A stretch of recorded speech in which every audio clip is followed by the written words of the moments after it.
For lawyers, it's not uncommon for us to have a lot on our plate. Juggling a heavy caseload, marketing, law firm admin, compliance, management of teams, not to mention our home lives.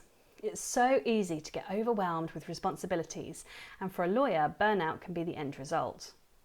Hi, I'm Sarah, and thanks for watching this video. Our busy schedules as lawyers can get in the way of taking care of ourselves, but if we don't make a conscious effort, it can actually make things worse. Neglecting our health and wellness can have real consequences for your mind, your body, and your work life.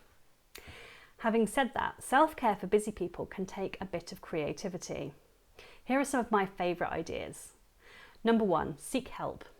Lawyers in particular can be too independent and feel like they have to do it all themselves. When I was in practice, I think I wore a little bit of a mask sometimes and would pretend that I was doing better than I was, for fear of people thinking I couldn't cope or I wasn't good enough, like I couldn't hack the job. One of the best things that you can do for your mental health to avoid lawyer burnout is to learn to spot when you've got too much on your plate and it's time then to call for backup. You can use this tip in all areas of your life, work and home. Do you need an extra hour in the morning to squeeze in a trip to the gym before you go to the office? Ask your husband or your wife to take a turn in getting the kids ready for school a few times a week so that you can do that. Do you need help getting a case ready for a trial? Reach out to the paralegals or other solicitors in your firm to see if anyone has capacity to help you. Asking for help doesn't make you weak. It shows that you know how to maintain a to-do list and keep yourself from getting burnt out. Number 2, choose a few go-to meals.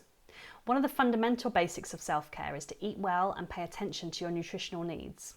Eating well isn't always easy when you're busy. If you can come up with a handful of go-to meals that you can use if you're too tired to even think, this is going to help to keep you away from the takeaway menus. Try and keep it simple and packed with ingredients like fruit and vegetables, whole grains, proteins. Even better, try and have a few made up in the freezer to heat up on really challenging days. Having your go-to meals chosen reduces the stress of trying to work out what you can eat to best fuel your body. Number 3, mindfulness. One of the reasons we often neglect our self-care is that we lack self-awareness. Taking a few moments every day to check in with yourself and listen to what your body needs is the key to looking after your overall well-being. Meditation is one of the best ways that you can really tune in to your intuition and listen to what your body is craving. Some of the most successful business people in the world say that meditation is a fundamental part of their day. Short bursts can be helpful if you struggle for time, 10 minutes during your lunch break or at the end of a long day. Next tip, hydrate. Most of us do not get enough water throughout the day. I know when I was working in practice, I would often go the whole day on tea and coffee and only realise at the end of the day that my head was thumping, that I hadn't had any water.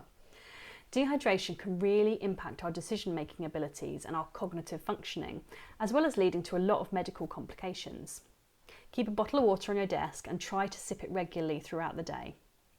You can also increase your hydration by eating your water, so through more water-dense foods like cucumbers, strawberries, tomatoes, melon, spinach. I'd love to know, what is your go-to tip for self-care when you're really busy? I hope you've enjoyed this video. Thanks for joining in, and I look forward to seeing you in the next one. Bye for now.